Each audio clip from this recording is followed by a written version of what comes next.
स्वागत है आप सभी का। आप देख रहे हैं पहाड़ प्रभात, आपके साथ हूं मैं दीपा बाफिला। सबसे पहले शुरुआत करते हैं सीएम योगी के उत्तराखंड दौरे के साथ। सीएम योगी के उत्तराखंड दौरे का आज आखिरी दिन है। आज हरिद्वार जाएंगे सीएम योगी आदित्यनाथ और हरिद्वार में होटल भागीरथी का करेंगे उद्घाटन। कार्यक्रम में उत्तराखंड के मुख्यमंत्री पुष्कर सिंह धामी भी रहेंगे मौजूद और इसके अलावा पूर्व केंद्रीय मंत्री रमेश पोखरियाल निशंक की भी मौजूदगी होगी। यूपी और उत्तराखंड के कई मंत्री इस कार्यक्रम में शामिल रहेंगे, ऐसी जानकारी है। दरअसल आज उत्तर प्रदेश और उत्तराखंड के बीच परिसंपत्तियों को लेकर समझौता होगा। दोनों ही राज्यों के मुख्यमंत्रियों के बीच ये समझौता होना है। हरिद्वार में बना अलकनंदा होटल आज उत्तराखंड के हवाले हो जाएगा और यूपी के मुख्यमंत्री योगी आदित्यनाथ भागीरथी पर्यटक आवास का करेंगे उद्घाटन। सीएम योगी के 11 बजे हरिद्वार पहुंचने का पूरा कार्यक्रम बताया जा रहा है।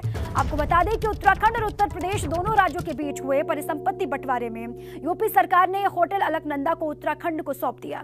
वहीं अलकनंदा होटल के ठीक सामने उत्तर प्रदेश सरकार ने भागीरथी होटल का निर्माण करवाया है। तो देखिए, संपत्ति का समाधान ये मंत्र है जो दोनों ही राज्यों के मुखिया मिलकर के निकाल रहे हैं। और यूपी की भागीरथी हो गई है, अलकनंदा हो गई है उत्तराखंड की। ये फॉर्मूला निकल गया है परिसंपत्ति बंटवारे का। और इसी पर UP bureau chief Viresh Pandey हमारे साथ जुड़ चुके हैं। वो वहां पर लगातार मौजूद है, सुबह से आप देख रहे हैं, वो पल पल की तस्वीरें आप तक पहुंचा रहे हैं। वीरेश जी, अभी कोई जानकारी मिल पा रही हो तो वो भी साझा कीजिए और साथ ही ये बताइए कि ये परिसंपत्ति का जो बंटवारा हो रहा है 21 साल के बाद में, वो कितनी बड़ी उपलब्धि है दोनों ही सरकारों के लिए। मुख्यमंत्री 11:30 बजे लोकार्पण करेंगे, लेकिन उनके आने की पहले की तैयारियां आप अपने कैमरे से दर्शकों को जरूर दिखाइए। मंत्रोच्चार हो रहा है यहाँ पर और ये सारा प्रयास है कि जब मुख्यमंत्री उत्तर प्रदेश और उत्तराखंड के यहाँ मौजूद होंगे तो कितना भव्य और दिव्य इसे कार्यक्रम बनाया जाएगा। ये मंत्रोच्चार आप सुनिए कि क्या क्या हो रहा है।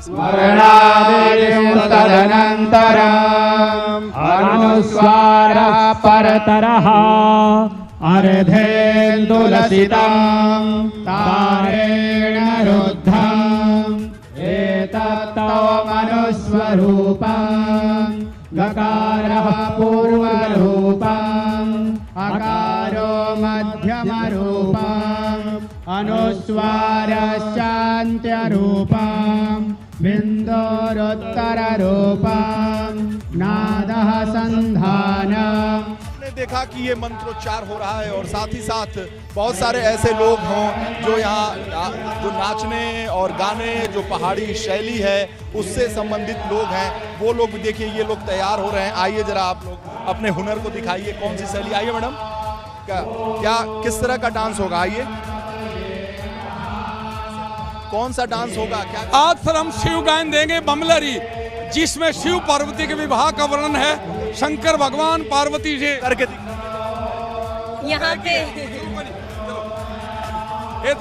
हे जी रामचंद्र शंकर के भजन और हर के भजन करो पार्वती। खोल पलक बम देखो नाथ जी सेवा भजन में कौन खड़ी। बम बम बम बम बम बम बम बम बम और आगड़े बम बम बम बम और बम लहरी। जी हाथ जोड़ के बोली गवर जर ए भोले अंतर्यामी मेरे ए भोले शंकर लहरी। मैं तो तेरे संग मेरे बिहार और तेरे संग लूंगी फेरे। कहने लगे भोले शंकर, फिर कहने लगे भोले शंकर। हेरी हेरी गवर जा पार्वती की लड़की पार्वती और दिन रात का मैं भी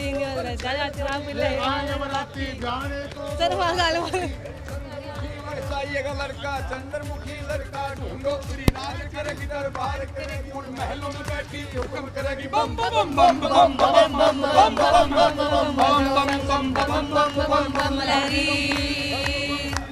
वो तो शिव शिव रटती पार्वती और हर हर रटती पार्वती। वो तो शिव शिव रटती पार्वती और हर हर रटती पार्वती। वो तो उत्तर देने लगी गोरा, फिर उत्तर देने लगी गोरा। मेरे भोले अंतर्यामी मेरे भोले शंकर लहरी। मैं तेरे संग मेरे बिहार जाऊं और तेरे संग लूंगी फेरे। कहने लगे भोले शंकर, फिर कहने लगे भोले शंकर। हरी हरी गवर जा पार्वती राजा की लड़की पार्वती। तुरी शीश महल रहने को मांगे, मस्तक पर बिंदा मांगे। डांस भी करते हैं तो करके दिखाइए। रात्रि लहंगा मांगे, बूटे की भी अंगिया सर वो तो एक्शन क्या है, वो तो पूरे साधवाद के साथ फूटे की भी अंगियारी मांगेगी और गरम गरम भोजन मांगेगी। फूटे की अंगियारी मांगेगी, गरम गरम भोजन मांगे। कहाँ से लावे शिव जोगी, कोई हाथ नहीं बाजार नहीं, कोई सेठ नहीं साहूकार नहीं, हरी राजा कलर कदम में कोई राजा री पर जारी जा ढूंढो फिर के बोले अंतर्यामी अंतर्यामी अंतर्यामी। मैं तो जान गई पहचान गई तू भोलेनाथ और शिव। बम बम बम बम बम बम बम बम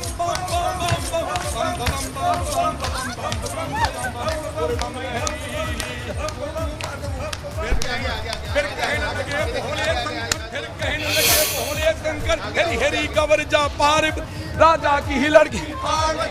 12 बरस की पार्वती, 80 बरस का ऋषि जोगी। कोई तहारारी महाराज जोग नहीं, अरे जोग नहीं संजोग नहीं, जोग नहीं संजोग नहीं। मेरी ब्याह करने की उम्र नहीं, मेरी डग डग डग मेरी नाड़ करे और फड़क फड़क फड़के नाड़ी। और लचर पचर मेरा गात करे और गुरुल गुरुल मेरा पेट करे। मेरे गोडे से गोडा भिड़ता, तुम 12 बरस की पार्वती, 80 बरस का शिव जोगी। जी तहारारी महाराज जोग नहीं, अरे जोग नहीं संजोग नहीं, जोग नहीं संजोग नहीं। मेरी ब्याह करने की उम्र नहीं, मेरा रूप भयंकर देख देख डर डर के मर जा पार्वती। फिर के बोले अंतर्यामी अंतर्यामी अंतर्यामी। मैं तो जान गई पहचान गई तुम भोलेनाथ और शिव।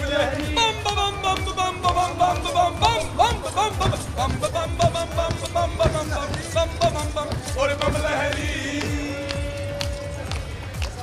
तो हरिद्वार की तस्वीरें आपको हम लगातार दिखा रहे हैं, जहां पर पहुंचने वाले हैं सीएम योगी आदित्यनाथ और उत्तर सिंघामी। संपत्तियों का परिसंपत्तियों का होगा बंटवारा आवंटन। वहीं से वीरेश जी आपको तस्वीरें दिखा पा रहे थे, फिर से लौटेंगे उनके पास जब वहां से तस्वीरें आनी शुरू होंगी सीएम योगी और पुष्कर सिंह धामी की, फिर आपको ले चलेंगे। लेकिन अभी इस वक्त बात कर लेते हैं, गौरीकुंड से रवाना होगी केदारनाथ की डोली आज रुद्रप्रयाग से। बड़ी जानकारी है, मां गौरी से विदा लेकर भगवान शंकर कैलाश जाएंगे और मां गौरी की पूजा अर्चना के बाद डोली रवाना होगी।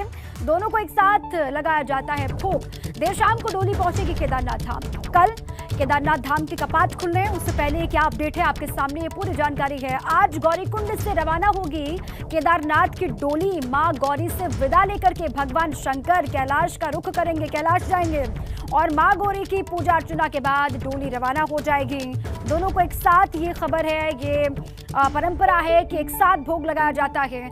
देर शाम को डोली केदारनाथ धाम पहुंच जाएगी, ऐसी खबर। और उसके बाद बाबा केदार के कपाट श्रद्धालुओं के लिए कल सुबह 6:25 पर खुल जाएंगे और तमाम श्रद्धालु जो इसका इंतजार कर रहे हैं उनके लिए भी कल से मौका शुरू हो जाएगा, जब वो जाकर के वहां पर दर्शन पूजन कर पाएंगे, आशीर्वाद ले पाएंगे बाबा केदार का। और चलिए सीधे आपको लिए चलते हैं केदारनाथ धाम से। हमारे सहयोगी विनोद लगातार बने हुए, देखिए पीछे बाबा केदार के दर्शन भी आप कर सकते हैं। और विनोद, इस वक्त सबसे पहले तो तस्वीर बताइएगा, तस्वीर दिखाइए वहाँ की, और क्या जानकारी है, क्योंकि कल खुलना है बाबा केदार के कपाट, कल खुलने हैं, उससे पहले कैसी तस्वीरें वहाँ से आप दिखा सकते हैं? बिल्कुल दीपा, देखिए कल बाबा केदार धाम के कपाट खुल रहे हैं 6:25 पर, जिसकी पूरी तैयारी की जा रही है। और सबसे पहले यानी एक्सक्लूसिवली में आपको तस्वीरें केदार धाम की दिखाऊं। आप देख पा रहे हैं कि ये केदार धाम है, पूरी तरीके से सजाया जा रहा है। और हम आगे नज़दीक जाकर ये तमाम तस्वीरें अपने दर्शकों को, जो दर्शक अभी इस समय एबीपी गंगा देख रहे हैं, इस धाम की तस्वीरें हम उनको दिखाना चाहेंगे। पूरी तरह से इस पूरे मंदिर प्रांगण को सजाया जा रहा है और करीब 8 कुंटल फूलों के द्वारा इस पूरे प्रांगण और इस मंदिर को भव्य तरीके से सजाया जा रहा है। कल 6:25 पर इसी धाम के विधिवत रूप से कपाट खुलने जा रहे हैं और जिसका लंबे अरसे से एक इंतज़ार बाबा के भक्तों को रहता है कि बाबा केदार के दर्शन कर पाए। आप देख पा रहे हैं कि तमाम जो फूल हैं उनके माध्यम से इस पूरे मंदिर को सजाया जाएगा और 8 कुंटल ये फूल हैं। और आप दूसरी तरफ देखिए कि तमाम इस तरफ श्रद्धालु भी पहुंचना, उनका क्रम भी शुरू हो गया है। इस तरफ तमाम श्रद्धालु हैं और सीधी तस्वीरें ये एबीपी गंगा पर एक्सक्लूसिव तस्वीरें हमारे दर्शक देख रहे हैं। और कल 6:25 पर इस केदार धाम के कपाट खुलेंगे। और दीपा देखिए, एक विहंगम और अद्भुत नज़ारा बाबा केदार के धाम का। और दूसरी अगर बात की जाए पर्वतों के बीच इस विहंगम दृश्य को देखकर कोई भी अभिभूत हो सकता है, क्योंकि आपको दूसरी मैं तस्वीरें दिखाऊं कि जो पर्वत आप सीधे देख रहे हैं ये मेरू और सुमेरु पर्वत है। इसी के ठीक बीच बाबा केदार की ये घाटी और केदार का धाम है। 6:25 पर बाबा के भक्तों का इंतज़ार खत्म हो जाएगा, जिसकी चलते पूरी तैयारी यहाँ पर की जा रही है। गौरीकुंड से डोली रवाना हो चुकी है। करीब 2 बजे का समय बताया जा रहा है कि डोली 2 बजे यहाँ पर पहुँचेगी और कल विधिवत रूप से बाबा केदार के द्वार श्रद्धालुओं के लिए खोल दिए जाएंगे। और आप देख पा रहे हैं कि तमाम यहाँ पर लोग हैं, बिल्कुल सजावट का काम कर रहे हैं, साज सज्जा का काम कर रहे हैं। हर बार करीब 8 कुंटल फूलों के माध्यम से इस पूरे प्रांगण को सजाया जाता है भव्य तरीके से। और चाहे शिलापट हो या फिर आदि गुरु शंकराचार्य की समाधि स्थल, उन पूरे जो भी भव्य तरीके से यहाँ 4 चांद लगाने वाले स्थल हैं, उनको भी इसी मंदिर की तरह सजाया जाता है। तो आप इस विहंगम दृश्य को देखकर इस पूरे प्रांगण को किस तरह से सजाया जा रहा है, तो आप अंदाज़ा लगाइए कि कल 6:25 पर बाबा केदार के जो भक्त हैं उनका इंतज़ार यहाँ पर ख़त्म होने जा रहा है दीपा। और पूरा इंतज़ार यहाँ पर अभी जिस तरह से 6:25 का बताया जा रहा है, तो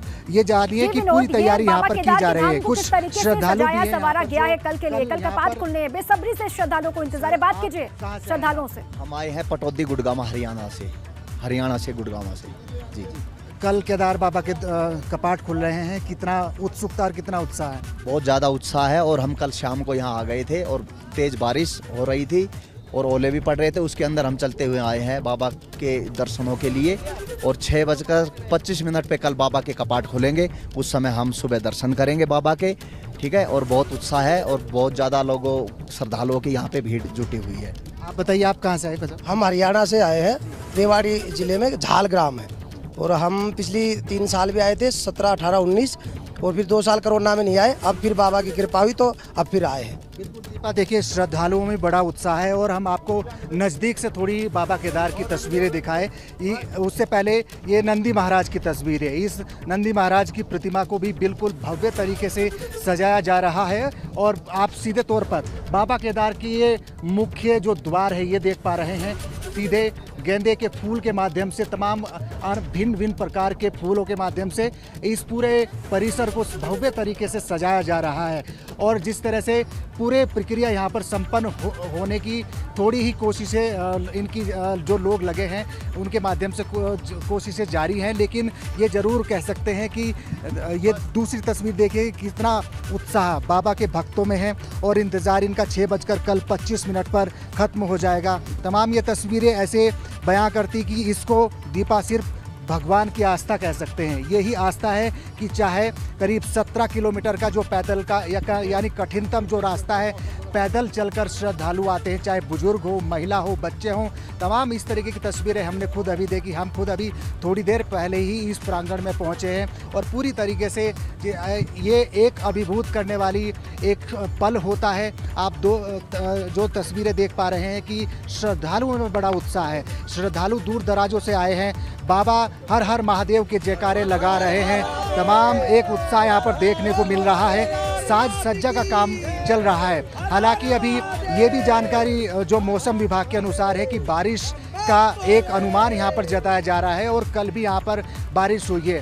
ऊपरी पहाड़ी जो आपको नज़र आ रही हैं, जो मेरू सुमेरु पर्वत है, जिनके बीच में ये विहंगम दृश्य हमारे एबीपी गंगा के दर्शक देख रहे हैं, ये भी मानिए कि इसके बीच में जो अभी ये दृश्य है बिल्कुल अभिभूत करने वाला है।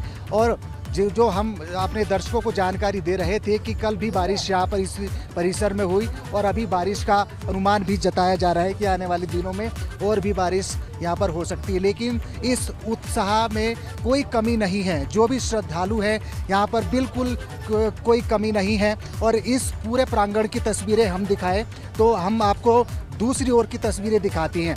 ये मुख्य द्वार है बाबा केदार का और उसके पीछे की तरफ शिला है जो 2013 की आपदा के बाद में उस पीछे जो ये पर्वत आप देख रहे हैं, हमारे दर्शक देख रहे हैं, वहाँ से ये बहकर आई बिल्कुल थी। ठीक है और विवेक। उसके बाद में विनोद बिल्कुल ठीक है, क्योंकि कल खुलने उसके बाद केदारनाथ धाम की, और उससे पहले धाम की तस्वीरें जो आपने दिखाई हैं वाकई में अद्भुत है और विहंगम दृश्य है।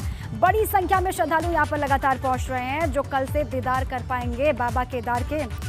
और ठीक है, बहुत शुक्रिया आपका विनोद पूरी जानकारी के लिए। वहां से श्रद्धालुओं से बातचीत भी करने के लिए बेसब्री से इंतजार है श्रद्धालुओं को। कल 6:25 का वक्त हो और बाबा केदार के कपाट खुले, उसके बाद वो बाबा केदार के दर्शन भी कर पाएंगे और श्रद्धालु आशीर्वाद भी ले पाएंगे। 6 मई से केदारनाथ धाम के कपाट खुलने जा रहे हैं। तीर्थ यात्रियों ने अभी से ही यात्रा को लेकर काफी उत्साह उनमें दिखाई दे रहा है। अगर आप केदारनाथ धाम की यात्रा करना चाहते हैं तो हेलीकॉप्टर से भी वहां पर जा सकते हैं। केदारनाथ धाम में इस बार 9 हेली कंपनियां सेवाएं दे रही हैं।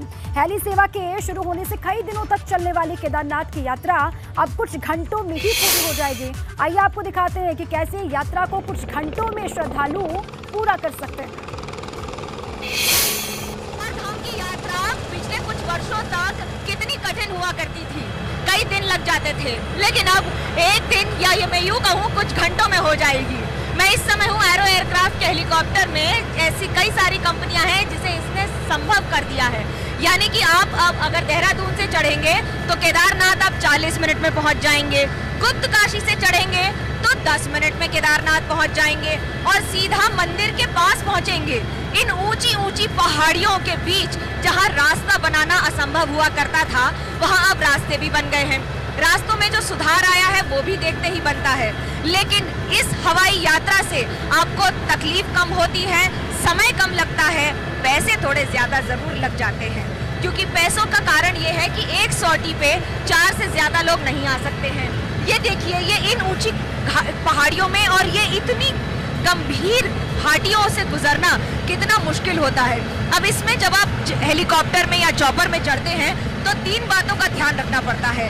पहला कि आपकी फिजिकल फिटनेस कितनी है, क्या आप एक साथ इस ऑल्टीट्यूड पर यानी कि इस ऊंचाई पर आने के बाद आपकी सांसों में कोई दिक्कत ना हो, आपका स्वास्थ्य ठीक रहे, जो कि एक चुनौती तब भी रहती है जब आप सड़क के रास्ते जाते हैं। दूसरी चुनौती ये कि जब आप इन रास्तों से गुजरते हैं तो आपको मौसम पर बहुत ज्यादा निर्भर रहना पड़ता है। ऐसा नहीं है कि जब आप रास्ते से गुजरते हैं या गाड़ियां लेकर आते हैं तब नहीं गुजरना पड़ता है। बारिश, भूस्खलन वहाँ की चुनौतियाँ हैं, लेकिन यहाँ पर अगर बारिश बहुत ज़्यादा तेज़ हो गई तो और ज़्यादा मुश्किल हो जाता है उन रास्तों से गुजरना। नीचे की खाई, नीचे की घाटियों को देख के आपको अंदाज़ा लग जाएगा कि पायलट के लिए हमारे साथ कैप्टन गुरमीत हैं जो इस पूरे रास्ते को नेविगेट करके हमें केदारनाथ तक ले जा रहे हैं। इन पहाड़ियों में आपको बर्फ दिख रही है। बर्फ से ढकी ये पहाड़ियाँ मई के मौसम में हैं, जहां पूरे देश में 40-45 डिग्री सेल्सियस का तापमान है, तो वहीं केदारनाथ में 0 से लेकर 10 डिग्री सेल्सियस तक का तापमान है। तो इस हवाई सेवा में कितना आसान, कितना मुश्किल ये पूरा सफर है, क्या कुछ खास है, आइए समझते हैं एरो एयरक्राफ्ट के कैप्टन से। केदारनाथ में अब आपको जैसे ही चॉपर से उतरेंगे तो प्रक्रिया में परिवर्तन आ गया है। इस प्रक्रिया में क्या परिवर्तन आया है ये बताने के लिए हमारे साथ हैं एरो एयरक्राफ्ट के captain GS Shiva ji. GS Shiva ji, अब तो चॉपर उतरेगा और आप यहाँ पहुँच जाएंगे, क्या अंतर आ गया? हाँ, बहुत, देखिए जी, ये यात्रियों के लिए बहुत सहूलियत हो गई है। आजकल हेलीकॉप्टर से आपको जो यात्रा में कई घंटे लग जाते थे, दिन भी लग जाते थे, वो अभी आपकी मिनटों में हो जाती है। 10 मिनट 15 मिनट में आप गुप्तकाशी से आप हेलीपैड के ऊपर पहुंच जाते हैं and you are fresh and पूरे फ्रेश माइंड से आप यात्रा का आनंद ले सकते हैं। इसका टैरिफ कितना है? अगर आपको केदारनाथ आना है देहरादून वगैरह से, टैरिफ कितना होगा? टैरिफ गुप्तकाशी से एनीवेयर बिटवीन 7,000 to 8,000 एंड जो हेलीपैड नजदीक है वो तकरीबन 5,000 टैरिफ है उसका। देहरादून से पर पर्सन ट्रिप कितनी होगी? देहरादून से चार्टर है 2 धाम का, 4 धाम का, तो ये सारा साइट्स पे अवेलेबल है online. I think that it will be better if they see it online and get the rates. मुझे इस एयरक्राफ्ट के बारे में बताइए जरा, इसकी खासियत क्या है एरो एयरक्राफ्ट की, क्या इसका मॉडल है, इसकी डिटेल्स क्या है? ये AS350B3 है, एयरबस का एयरक्राफ्ट है। This is one of the most, और कह लो आप ये वर्कहॉर्स है हिल्स में, इवन इन यूरोप और in India, anywhere in the world. where you have to fly in hills. This is one of the best aircraft. कहा जाता है single engine aircraft helicopters Arunachal वगैरह में एक्सपीरियंस बहुत अच्छा नहीं रहा है, यहाँ के लिए क्या मुश्किल है? नहीं, it is not like this. देखो, accidents can happen anywhere, anytime. But air transport is one of the safest mode of transportation anywhere over the world. एक दिन में कितनी सॉर्टीज फ्लाई कर रहे हैं आप, क्योंकि और कितने दिनों तक की बुकिंग है? जून एंड तक की तो फुली बुक्ड है, सारी टिकटिंग ऑनलाइन है and we do anywhere between 30 to 45 shuttles every day. Corona काल के बाद शुरू केदारनाथ की यात्रा में इस बार क्या कुछ खास होने जा रहा है, ये भी जान लेते हैं डीएम रुद्रप्रयाग मयूर दीक्षित से। बाबा केदारनाथ के दर्शन करने के लिए भक्तों की भीड़ उमड़ने ही वाली है, लेकिन सरकार की ओर से भी तैयारियां पूरी हैं। हमारे साथ हैं मयूर दीक्षित, डीएम हैं रुद्रप्रयाग डिस्ट्रिक्ट के। ये बताएं कि इस बार की तैयारियों में क्या खास है और पहले से अलग? देखिए, बाबा केदारनाथ की यात्रा 6 तारीख से शुरू होने जा रही है और इस यात्रा के लिए जो हमें व्यवस्थाएं करनी है उसके लिए हमने यात्रियों को सेंटर में रखा है। कहने का तात्पर्य ये है कि जो भी हमारे यात्री, तीर्थ यात्री या जो भी लोग बाहर से आ रहे हैं, हमारे उत्तराखंड राज्य में आ रहे हैं, रुद्रप्रयाग में आ रहे हैं, उनको किसी भी तरह की असुविधा ना हो। जनपद में रोड्स की स्थिति बेहतर की गई है, ट्रैक रूट ठीक किया गया है, टॉयलेट्स की संख्या बढ़ाई गई है मेल फीमेल की, प्लस लाइटिंग के अरेंजमेंट्स पहले से काफ़ी बेहतर किए गए हैं। जगह जगह पे हमने नंबर ऑफ़ CCTV कैमराज लगाए हैं ताकि हम लोग उनकी मॉनिटरिंग कर सकें इन केस बारिश बढ़ती है या क्राउड बढ़ता है तो। साथ ही केदारनाथ धाम में भी हमने व्यवस्थाएं बढ़ाई हैं, रुकने के लिए हमने टेंट्स की संख्या बढ़ाई है। साथ ही यहाँ पर पीने के पानी की आदि जो चीज़ें दर्शन करने की जो व्यवस्थाएं उसको भी इम्प्रूव किया है।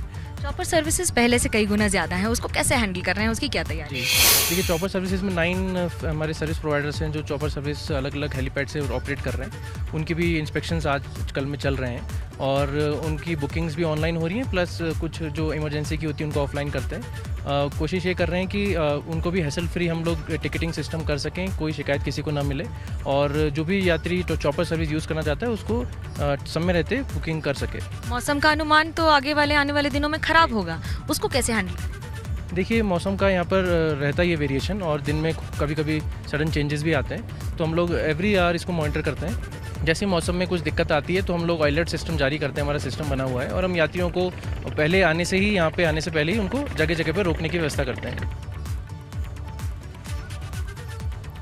तो किस तरीके की तैयारियां हैं डीएम मयूर दीक्षित से भी आपने सुना और अब कल कपाट खुल जाएंगे, उसके बाद बहुत बड़ी संख्या में श्रद्धालु दर्शन कर पाएंगे बाबा केदार के। इसी बीच में एक बड़ी जानकारी है, 9 मई को नामांकन कर सकते हैं मुख्यमंत्री पुष्कर सिंह धामी।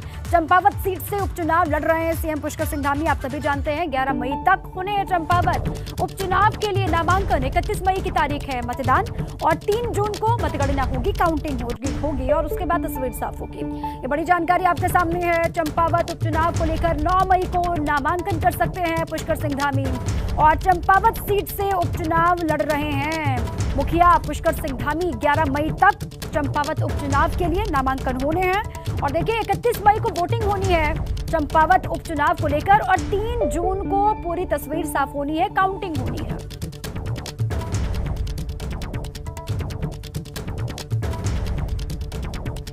देखिए, एक तरफ पुष्कर सिंह धामी के नामांकन की तारीख भी सामने आ गई है 11 मई, लेकिन दूसरी तरफ कांग्रेस ने अभी तक प्रत्याशी नहीं उतारा है मैदान में।